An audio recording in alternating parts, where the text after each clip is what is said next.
我们现在先来帮那个我们的23唱一个生日快乐歌哈。喂，祝你生日快乐！还没到啦。祝你生日快乐！我唱的很奇怪祝吧？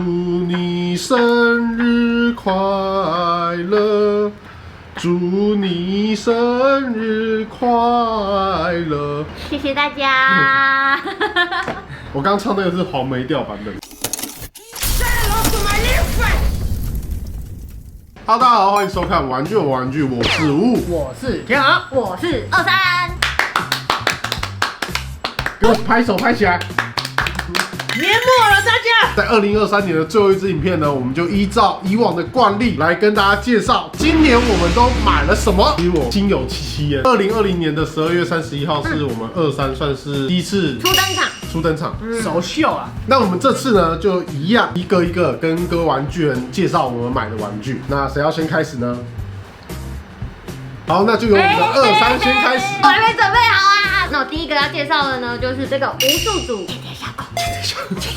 这个间谍热狗呢，它就是无数组推出的软胶玩具。它顾名思义就是一条热狗，但是它又是间谍，它是一个伪装成热狗的间谍热狗。什么意思？它是一只狗，然后它伪装成热狗，还是它是一只热狗，它伪装成一只狗？它是一个伪装成热狗的间谍热狗。它的小故事就是因为我们每次去 TTF，大家都互相推坑玩具，然后这次也是就跟千豪不小心走到 ODON 的摊位，他们就说，你看这个超强的，我就立刻跑去买了。卖点我觉得是除了有一个这个长得有点畸形的小狗头之外，背后还有一个小米字的脸，然后配水汪汪大眼，下面是用竹签串着，但是它又有狗狗的脚，重点是它中间还可以拉开，有气质丝，直接变成热狗拉丝。热狗拉丝听起来很屌。热狗拉丝，热狗拉丝。然后它中间这个气质丝的材质又更软了，它可以这样弯折。哇，好可爱！除了可以弯折之外，它还可以拔掉。它这边有附一个它的小说明书，里面就有非常多间谍热狗的玩法。它可以把它往上折，然后就变成双头小狗，甚至是可以把它的气质呢直接拿出来，变成是捧在手上啊，蛮好笑、蛮强的玩具。那签好呢？我直接选我们的内裤机器侠，其实叫做 World's Man。我们为什么叫它内裤机器侠呢？因为我们的好朋友奇艺有一天会用内裤机器侠来称呼它，所以我们就把它叫做内裤机器侠。就是它内裤可以脱，然后里面有小鸡鸡。其实这一个 World's Man 算是2023的那个 TTF， 我自己觉得算是一个黑马的软胶玩具，因为它的型真的就是很可爱，然后它的表情我觉得也会让你有一种越看越想要笑的感觉。然后头套的造型，因为它算是一个环游世界的人嘛，所以你就可以很期待他之后会去哪里玩，然后哪里发展这样。这个是一开始就有看到经过，然后就觉得哇不行，我一定要买。当下是大家还不知道他脱下来有鸡鸡，嗯然后就这样子一摸，然后就说然后就跟老板相丢。有彩蛋哦。然后那个设计师是说他故意把它做很小，因为这样脱下来就很好笑。那既然你们都从 TTF 开始，那我也从 TTF 非常赞的 TTF 的 One Up 买的这个金骨桥王，它就是出这种透明的桥王。那时候我跟千豪看到的时候，其实就是蛮爱的，因为它透明的这个材质之外呢，在上面的一些配色都很展现出这种玩具感的感觉。那在胸口这个涂装做一个七彩的部分，我们也觉得非常非常赞。那这个金骨桥呢，其实就跟万代出的那个我们一般常常在买的那个软胶玩具的比例差不多，这个再大一点点而已。但是它整个胶呢都是那种比较硬的胶，摆起来我觉得也是非常非常的可爱。我就觉得它透明度很高哎。那我第二个要介绍的呢，就是万代组装模型推出的1:1钢弹君组装模型。因为其实我算是一个蛮容易被角色设定触动的人，钢弹君就是做了很多小小的小动画，然后真的就超可爱的。第一个推出的钢弹君啊，跟后来推出的萨克君，跟之后会推出的夏亚萨克君，都有设定了一些他们的小个性，就是赋予钢弹本身有一个角色个性。它这次推出的呢是1:1的钢弹君的组装模型，彻底还原它剧中的二头身的比例。然后像我这种其实组装模型组好之后也没什么地方放的人，久而久之就会变成你都是在堆盒子。没错，因为它就是主打很快速跟很简单就可以组装。然后它有一个特色就是它这次是使用环保材质，再加上它有一个最特别的是，它除了可以一般的展示之外呢，可以还原剧中组装模型边框的造型，非常可爱。那我接下来这个呢也是非常可爱，哈利 K 老师推出的 Shy Boy。这个 Shy Boy 呢真的是不得了，都是看我们一群人买了几只。5只吧，我们买5只。把它买光了。因为那时候我们一群人在玩，就是推跟别人买玩具的游戏。反正那时候我们就走到老师的摊位，然后他们就在讲这个 Shy Boy 很可爱。然后一开始我们以为它是香蕉，可其实不是，它是梨子。那时候我们走到那个摊位的时候，我们大家一直在乱推坑别人买。只是这一只那个黄黄的就说很可爱你买了啦，你买了啦，但完全没有人就是逼迫千豪买，但千豪就突然说好啦，我买。我们全部人吓到，就是大家都买了这个 Shy Boy， 老师呢还在他的屁股这里帮我们签了名。后来真是发现他跟我的很多玩具的配件都很搭，像是这个，这个帽子啊，然后这个都是黑蜡的那个3眼，好可爱，好可爱的。你这样戴上去超什么阿拉伯感的？它很像，对啊，它很像那个 Lobby Boy， 就是真的超可爱。所以我真的觉得这个也是一个2023在 TTF 买到我超喜欢的一个软胶玩具之一。我第二个要介绍呢，也是我在 TTF 买的，就是这个 Toys Alliance 所推出的这个跟浆糊菌联名，非常的可爱。它这就做成一个浆糊菌的样子，那它有出很多颜色，粉红色兔子跟蓝色的大象。但我觉得最赞的是它这只是做这种可动人偶，就是它的脚呢、手啊都可以动。最可爱的是它附上了很多配件，然后你可以把它放在它的头里面，好赞哦！就是跟浆糊一样打开。它就有附上一个这个浆糊枪、小刷子，这个像是胶水的东西，然后你可以把它放在它前面的这个口袋，手上可以拿这个浆糊枪跟这个浆糊刷。因为它的配件真的太小了，像我在玩的时候，我就是把那些配件全部收在它的头里面，就比较不容易掉。明年 TTF 还有再出其他颜色的话，我应该是会把它买齐啦，非常喜欢，推荐给各位玩具人。那我下一个要介绍的呢，就是这个 Toy Spirit 推出的真的可以录音复古迷你携带播放器。哇，这个超赞！对，因为呢，我相信这个年代的小孩子不太熟悉这个东西了，当然都是我们玩具人的童年啊。它就是那个年代非常流行的录音带的播放器。一弹呢，总共出了4个颜色的播放器，然后还有一个是它的这个有附录音带盒的小录音带，然后它整体的设计呢，就是致敬那个 Sony 的播放器，然后呢，里面还有卡带可以拿出来，真的可以录音。你只要按下它的这个录音键，重点是它可以录20秒，觉得录20秒很长，你很多想讲的话就可以收录在里面。这个真的是我觉得算是蛮精致的，我觉得非常的有趣啊。就有录到一段经典的歌声啊，没错，足以载入史册的歌声。大家可以猜猜看，里面这首歌是什么歌？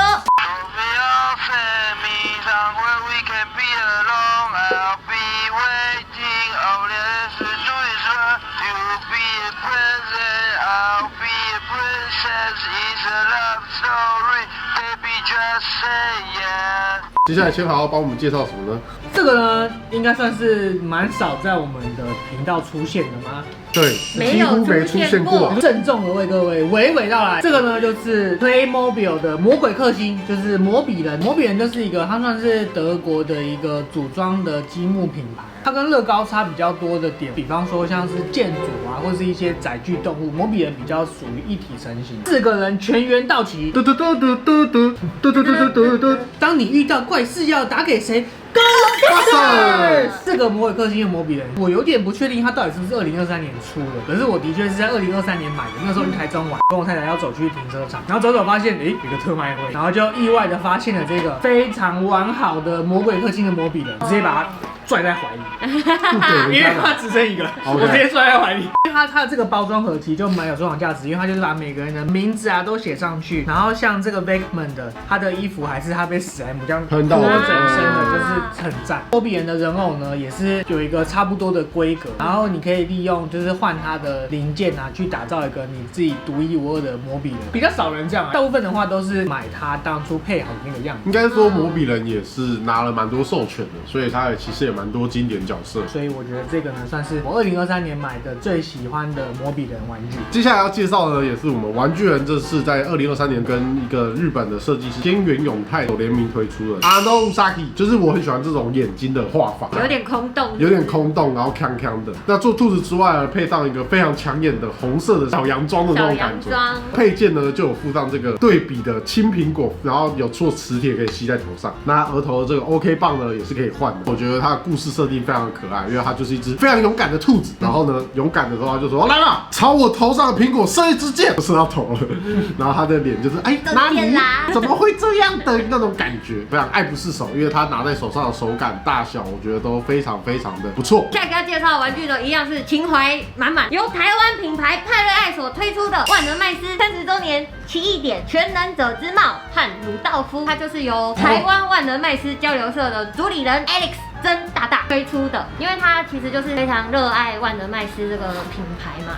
然后但是因为万能麦斯因为一些原因，反正就没有出了。万能麦斯算是我童年的怨念物，它就是设计成口袋的大小，然后也可以随身携带。但它里面呢又有很多帅帅酷酷的机关，然后呢，它这次的这个全忍者之帽呢，它就是跟台湾的设计师就是以那个万能麦斯的帽子为设计一样，就是可以这样子打开，打开之后就有它这个经典的这个时空之门，然后从时空之门伸出很多触手的场景。底部呢就是它的万能麦斯的房间，还有它的这个蜥蜴啊跟它的袜子，然后有附上一只小巧的麦斯，可以放在中间，或是这样子啊被吸进去了之类的。它吊卡的设计也是使用了那个万能麦斯的插画，背面呢就有万能麦斯的小故事，有别于原本动画的剧情，自己创造出来的奇异点。然后它后续也会推出像是鲁道夫，他就是有一个原创的角色叫做少年罗宾。然后我觉得他这个鲁道夫的设计，它是设计成一个邪恶的鹿头，它的这个眼睛是做镂空的，然后打开里面这是冰柱，冰柱上面染血，然后闭起来的时候就会变成他的眼睛。把鲁道夫收藏在里面的时候，手上有一个小提灯，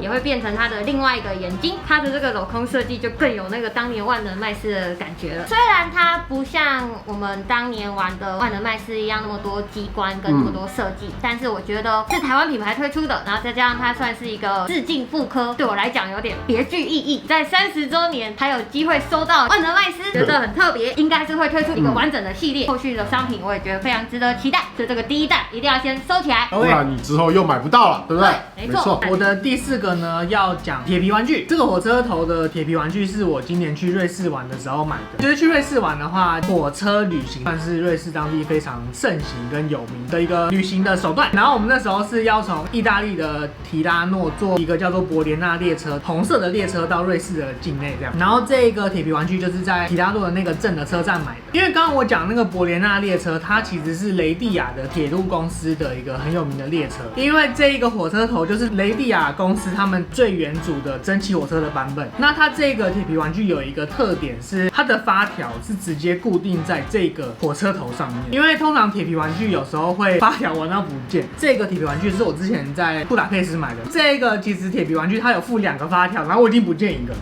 所以我觉得这个设计虽然说有人可能会觉得在造型上有一点稍微破坏，可是我自己觉得这个设计算是蛮棒，因为你发条真的是很容易不见。火车头的铁皮玩具呢，基本上就是去瑞士的美好的回忆，对我来说也是2023年买到我觉得很重要的一个玩具。那接下来我要介绍呢，就是我们台北玩具店许卡卡所推出的雪人兄弟哥布林逆袭的软胶玩具。这个哥布林呢，其实就是在早期电玩雪人兄弟里面的一个小怪兽。虽然那时候8bit里面的哥布林看起来有点可怕的，在3D 化之后呢，就发现它其实是一个非常可爱的这个角色。如果真的要讲的话，雪人兄弟还比较可怕一点。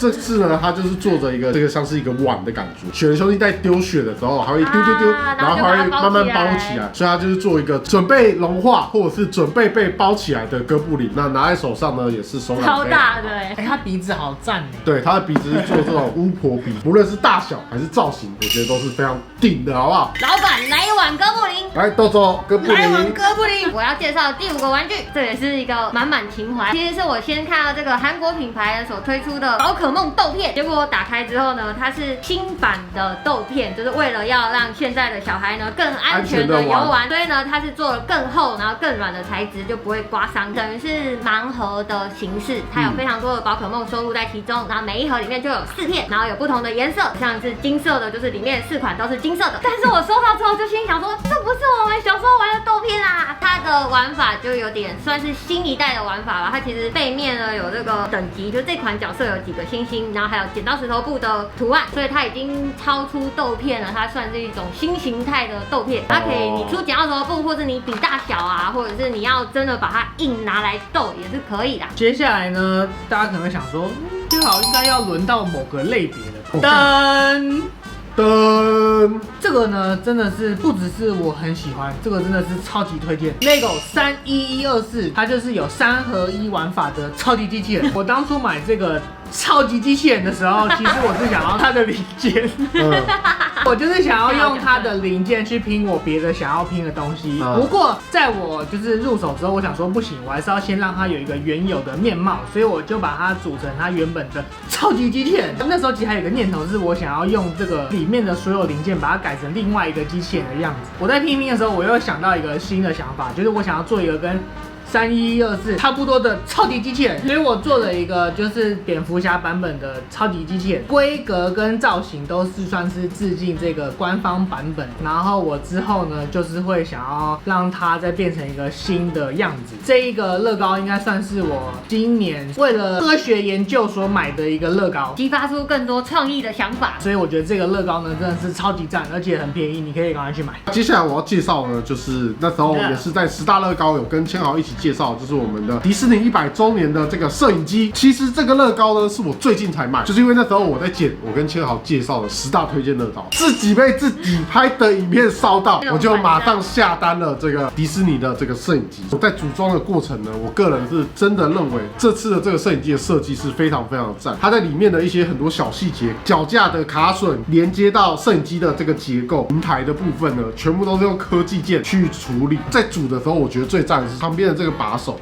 它在这里面呢有设计一个故意去让你碰到齿轮的样子，那你在转的时候就会发出那个底片在跑的那个声音。这个是我觉得我在组装的时候觉得最惊艳，所以我觉得这个也是我蛮推荐给大家。我接下来介绍呢是刚刚有提到，玩具人今天出了非常多的联名商品，最有感的就是这支在日本的英国设计师 Robert Kinney 跟玩具人联名的这支 Friday Bear， 光是它的造型非常鲜艳，这点就已经很吸引我。但是呢，因为我看了玩具人的专访，里面有提到这个熊的故事，它就是一只在东京上班的小熊熊，它每到了星期五，因为工作压力太大了，它星期五下班就会到涩谷去买它最爱的2手黑胶唱片。它跟玩具人联名款这个就在它包包上面就有 Toy People 的这个包包，然后它一边是提的这个12寸的唱片包，另外一边是提7寸的唱片包，所以呢，它的身体就扭曲了，它就有点像高低肩，因为它把它所有的钱呢都花在买唱片上，所以它只能买这种很廉价的西装。当初除了它的造型非常吸引我之外，看到这个故事之后，哦，我真的是深深触动，就是我非常懂那种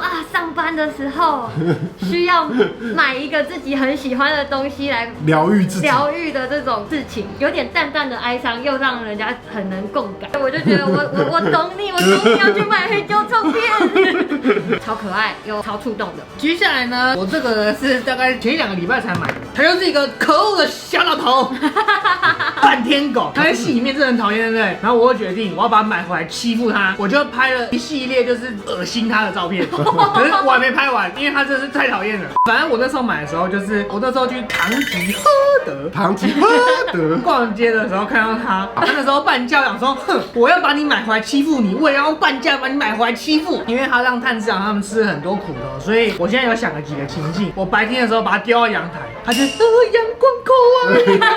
然后我还想到第2个就是我把他的身边撒满乐高，他不敢动，乐高口啊一样，就是以后我还要想很多方法来欺负他，所以我要拍大概一系列的照片。所以他那个手也很适合在擦地板之类的。对，我真的觉得其实这个有一点真的蛮好玩，不是说欺负他好玩，是他整个展现出来的就是你可以来捉弄我，整个造型很有趣，勾起天豪心中的而且还蛮细致的。接下来我要介绍那个也是之前有跟各位玩具人介绍，就是我们的编织链 Leo Bot 所推出的魔语机器纸。那这个呢就不用我再说了，如果你想知道多赞，就去看影片，整个关节都做得非常的精致，可动度也非常的高，还可以单脚站立。那它附的配件呢也是非常非常的多元，非常多漫画里面的经典配件它都有附在上面，所以这个就是我那时候推荐给各位玩具人，我自己也就马上买的一个玩具。接下来呢就是我最后一个要推荐给大家的，之前有介绍过的跳跃雪男。这一个雪男呢真的是非常的好玩，想要看更多详细的话，可以看我们之前拍过的影片。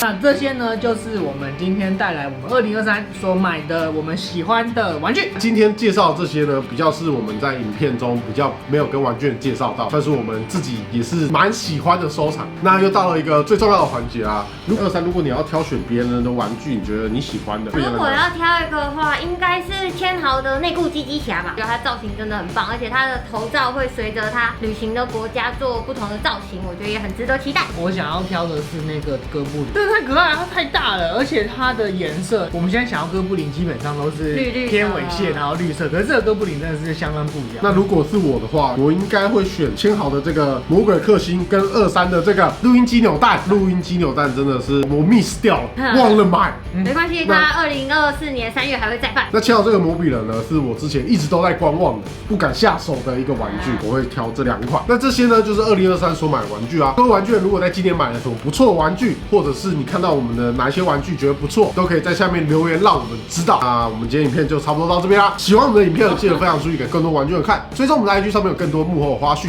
啊！玩具玩具2024再见了，拜拜拜拜拜！如果你们有什么可以欺负半天狗的方法，也可以分享给我，我们要让他太坏了吧？让他吃点苦我们要头，让他一代你看就。让他吃点苦头。有出门吗？猪瘟我们要出门，你看起来穿帅帅的，不知道为什么？这就是要把在家里也要穿着帅帅的。我们的衣服真好看。好，你说外面还是里面？都好看，都好看。好了，好，干什么啊？好。下礼拜就35号。下礼拜比这礼拜我看看哦，下礼拜会上。对。对，